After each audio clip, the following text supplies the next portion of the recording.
Welcome back, viewers. This is NatStrat advisor Shantanu Mukharji once again in conversation with Suhasini Haidar.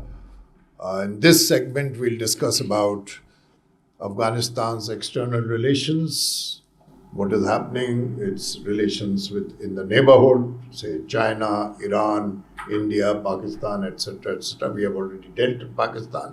We'll go over to this thing. Now, please tell us that if India opens not the technical missions, regular consular services and everything, diplomatic missions mission in Kabul and consulates in say Kandahar, Jalalabad, etc., then does it look good? Will it help? Well, certainly, unless India and the rest of the international community recognizes the Taliban, it is impossible to open a proper consulate, a mission, and to hold regular diplomatic engagement with the Taliban. The second thing is that India is a regional player. It is, when it comes to Afghanistan, even a global player. The kind of role that India led with in 2021 in the United Nations Security Council, for example. India cannot afford to be seen as giving in to the Taliban demand for recognition unless it is part of a larger package that the international community is part of. And the third part, I think, is that there is still, even now when there are very few Afghans who have been allowed into India post 2021, India is seen as a moral force in the region. The fact that India went in with its technical mission was not criticized by anyone. Because many inside Afghanistan felt that India could be even a moderating influence. So I do think when you ask, is that a good thing for India to have a full-fledged mission there? I would say not until we see a different government in power. Remember, one of the big promises the Taliban made, even when it was reaching Kabul, was that we will not set up. That's why they are still called an interim government. They do not refer to the Taliban government as a government. They don't themselves refer to it. Because the promise was that they would strive for a pluralistic government, that they would have an inclusive government, that if nobody else, they would at least engage those leaders of Afghanistan who had stayed within Kabul, like former President Karzai or former CEO Abdullah. So the idea that the Taliban did not even make the attempt to include them in their own style of government, those must be decisions that should be pushed back. And India cannot condone what the Taliban has done for the last 2 years in any way by perhaps engaging with them at a larger level. Say like this technical mission you spoke about, so they must have taken Taliban into confidence before opening that. So this time, my concern was security when I asked, because of the 2008, if you recall, Yes. There was this blast and there were successive bombings and there could be successive attempts also. Now that you say that, and we all know that other than Taliban, there are other terror groups also who may not like Indo-Afghan relations to come to a thaw, or they develop their harmonious relations or bon homie, so they might like to hamper that. Suppose the security is ensured in the sense that it's of the Taliban government, they ensures slowly we begin with. Why I'm asking you that without recognition, that may, enable many Afghans to take visas, say for example, for medical grounds, come for treatment, for pursuit of education, just steadily beginning to start. And then kind of like you said about ancient relations, and we can play on that diplomatically, and then we can be on a very sure footing and keeping Afghanistan along with us. It may sound slightly utopian for a non-diplomat like me, but I'm very optimistic that the relations will come back to an even keel one day. So we have to also look at how the Indian government has proceeded so far to see what is within the realistic realm. To begin with, on August 17th, 2021, Prime Minister Modi held a very high-level meeting to discuss the way forward in Afghanistan. When he came out of there, officials said, the Prime Minister had said, we must not forget our brothers and sisters in Afghanistan. But subsequently, for security reasons, and External Affairs Minister, actually, Jaishankar has been asked this directly by Afghan students, India has decided not to give visas to others. The minorities like the Sikhs and the Hindus there have already come over. But to the others, to the rest of the Afghan population, India has given very, very few visas in these 2 years. I think until December last year in Parliament, the government had accepted some 500 visas had been given in all. And of those 500, about 300 and 350 were actually to minorities, to Afghan Sikhs and Afghan Hindus. So it's really a handful of Afghans who have been given visas. And this is a very decided policy for the government. So if India was to broaden its horizons in Kabul, it would have to first make a decision that it wishes to take in more people from Afghanistan than it has so far. We at The Hindu have been actually doing a number of stories on the way the Afghan citizen has been hit by India's policy. This may have been taken purely for a security reason. And External Affairs Minister Jaishankar has made a very convincing argument to the parliamentary committee and publicly to say that until we can guarantee that we know who is coming in, until we have people on the ground who can vouch for and verify the people applying for visas, it's very difficult for us to give the visas. But who has been hit? There are students. Those students who were in India had gone back during COVID and are not able to come back. There are those students who have received scholarships from the Indian government, from ICCR, because we used to give about 1,500 or so a year, but they don't have visas to come to India. And there are those students who have completed their degree in India, but are frightened for their lives to go back and are unable to stay here because their families are still there. So there's this constant worry about their own security and that sort of thing. Then there are those who may have come as students and got married to an Indian citizen. Even those are not allowed to get visas at this present moment. So we're looking at a situation where the government has very decidedly, so it's not anecdotal, but there is a policy decision not to right now take those from Afghanistan or give them visas. So unless there is a decision to actually give those visas or to liberalize India's ability to take in more Afghans, it doesn't really make sense to set up a larger mission. The second part of that mission is obviously on India's aid to Afghanistan. And as you have seen, the government has been generous to the point where it has even negotiated with Pakistan in order to get those sacks of wheat and grain through to Afghanistan. Now, of course, they are using the Chabahar route once again, where aid goes through ships and then goes over the land boundary from Iran into Afghanistan. There's also medicines and a lot of the hospital equipment. Remember, there's the Indira Gandhi Children's Hospital in Kabul as well. A lot of this equipment is now going because we have restarted flights as well between Kabul and Delhi. But the real amount of engagement that would justify having a bigger mission is possibly trade, which has not yet taken off.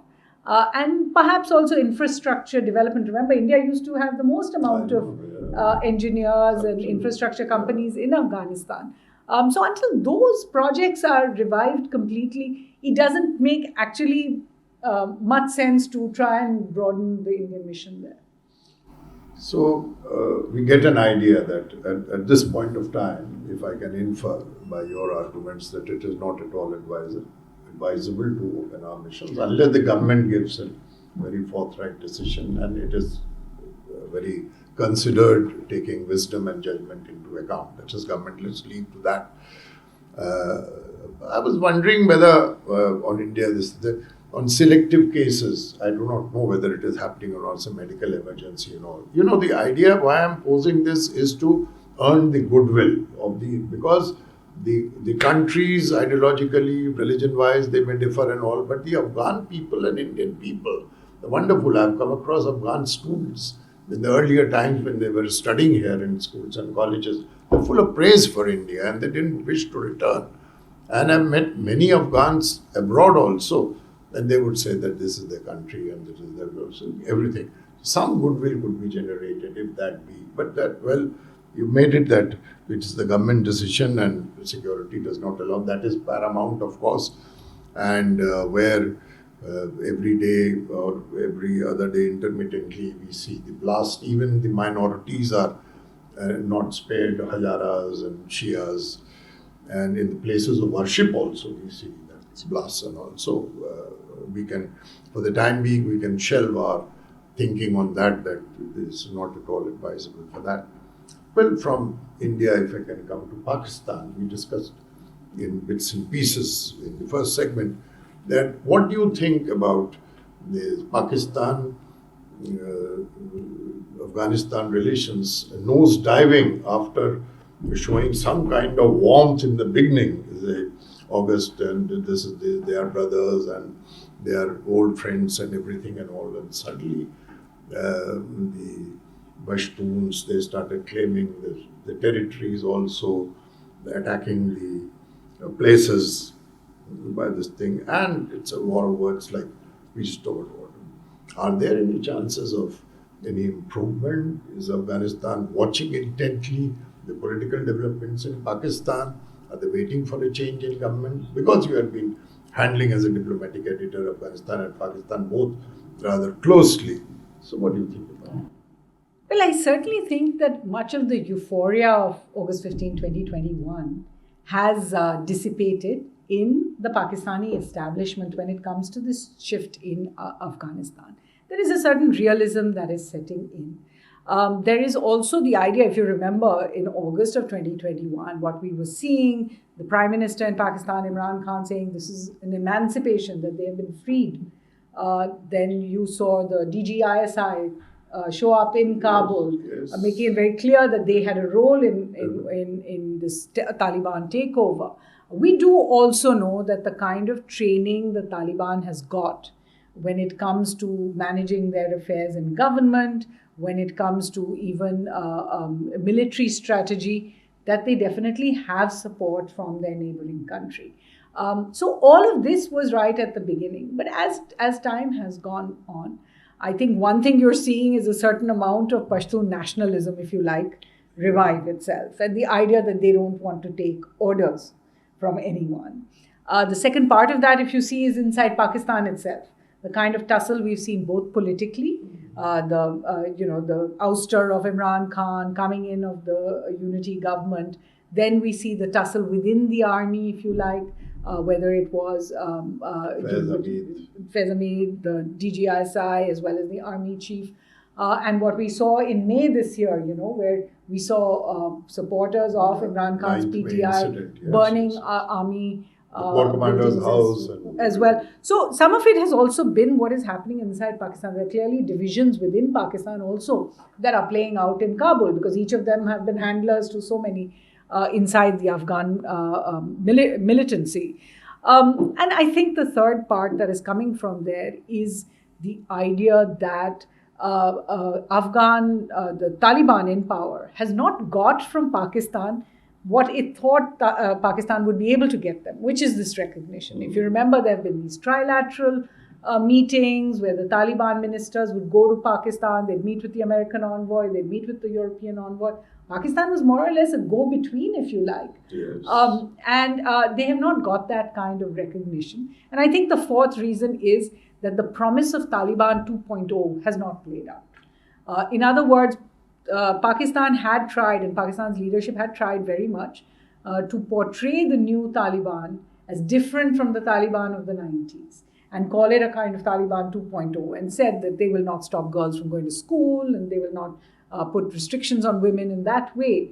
And that promise has also faded out. So Pakistan, which may have sold this Taliban 2.0 to its Western interlocutors, has felt a little bit of the pinch for it. So I think these are the four factors that are really leading to a kind of breakdown in understanding between the two. However, I think we must not underestimate the kind of linkages between the Pakistani establishment and the Taliban establishment. The fact that so many Afghans have grown up in Pakistan, Pakistan has taken the largest number of Afghan refugees have gone to Pakistan. And Karachi, sorry to stop you, Karachi, which has got a predominantly Sindhi and Mohajir population, is swelling with Pashtuns instead. now, Pathans. And let's be honest, India did not take any refugees after the 2021 change, whereas Pakistan has taken, I think, hundreds of thousands now.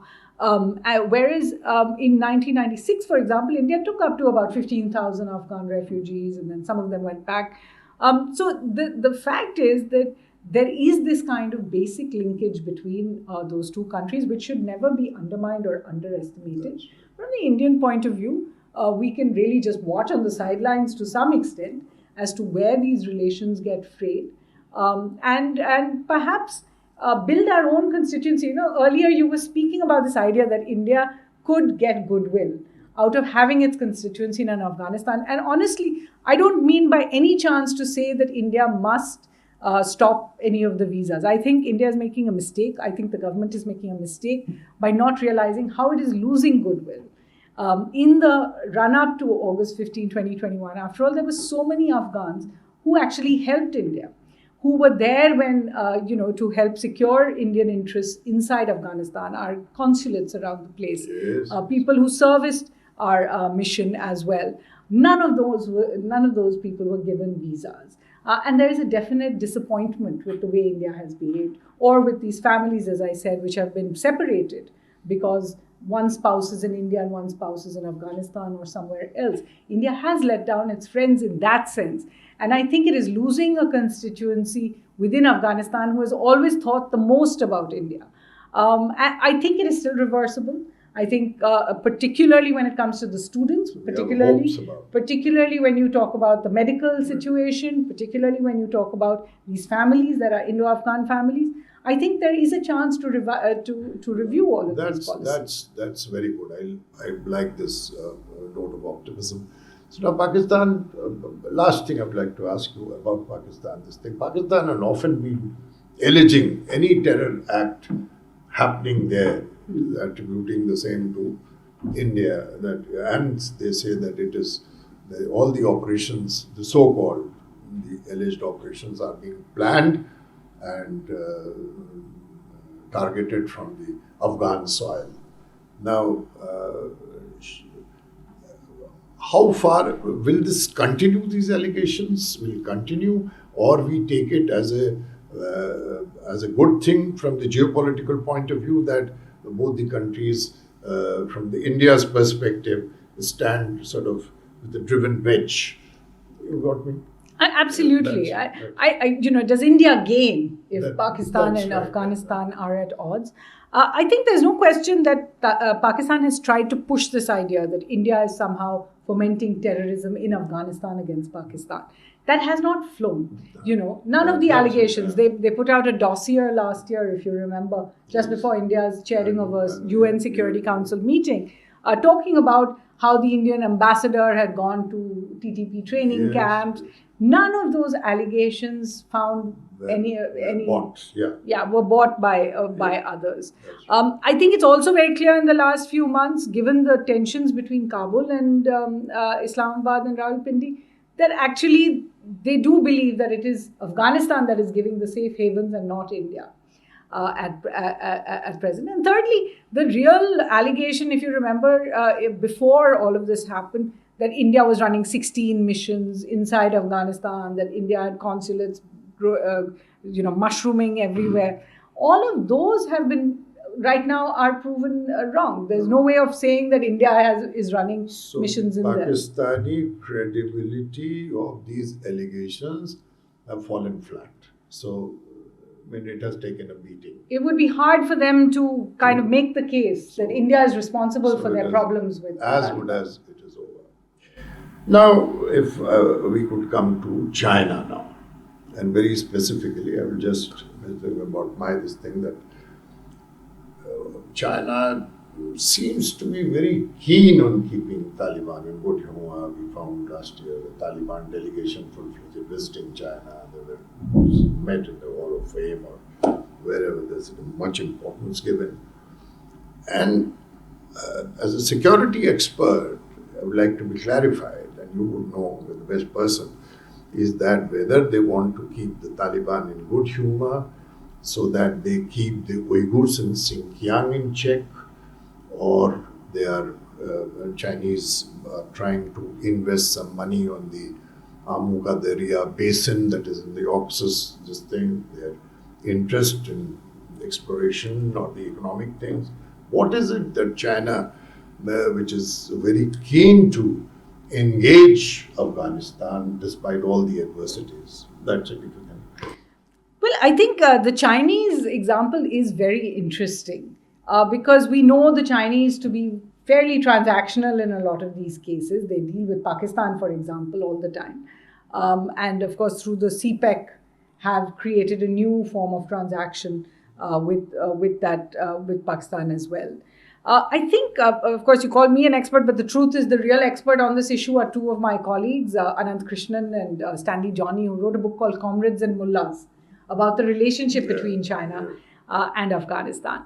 To begin with, as you said, there is a security component to it. That China does not want to see the corridor between Afghanistan and China to in any way be radicalized or see terror groups there, because it leads right up to the Uyghurs and Xinjiang. The second part is that China wants security for its Belt and Road projects. After all, it has Belt and Road projects across Central Asia, Kyrgyzstan, Kazakhstan, Uzbekistan, and all the rest. It now has plans to put in a lot of money into the BRI going to Iran as well. It has now signed a treaty that makes the CPEC actually include Afghanistan as well, which is very interesting because now you will see the line for the Belt and Road go through to China from Pakistan, the BRI, through Afghanistan. Yes. And not through, in fact, some of the contentious projects for India that we have objected to.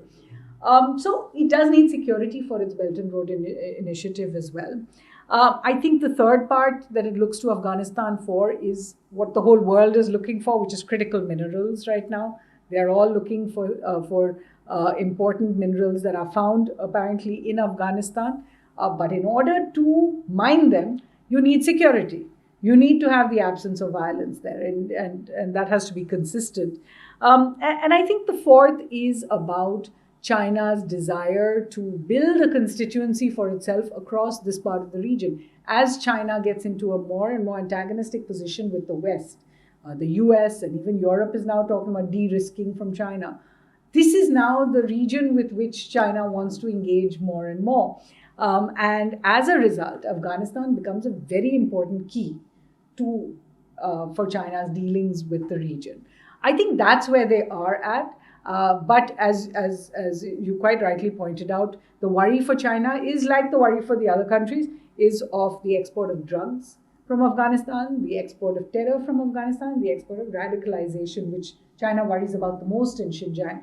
And that's something that they'd like to stop. I recently witnessed a conference, in fact, where you did see delegates from China interacting with delegates from Afghanistan and really showing a lot of unhappiness over the kind of restrictions on women that they've seen, because of course in the Chinese system that's very revealing. Egalitarianism is much more pronounced.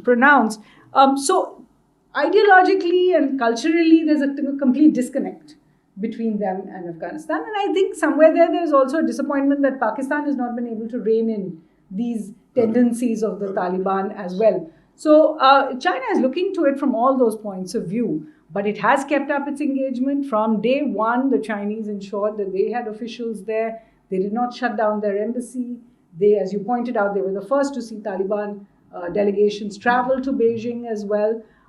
For all practical purposes, the Afghan embassy in Beijing is a Taliban embassy in Beijing. So they have kept a very strong engagement there.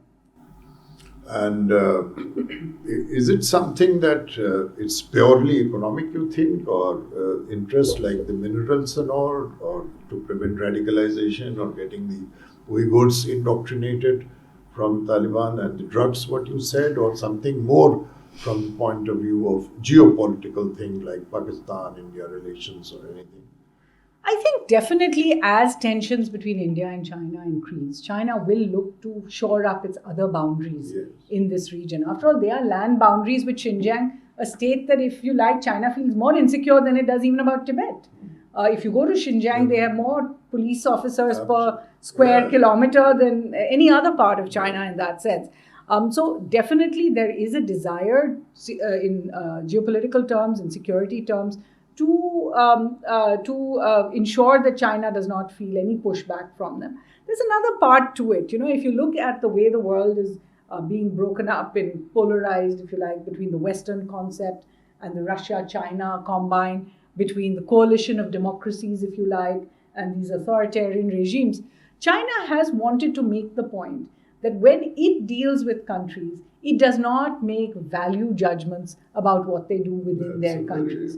That China does not inculcate in its foreign policy a kind of prescriptive attitude. That's what they like to say.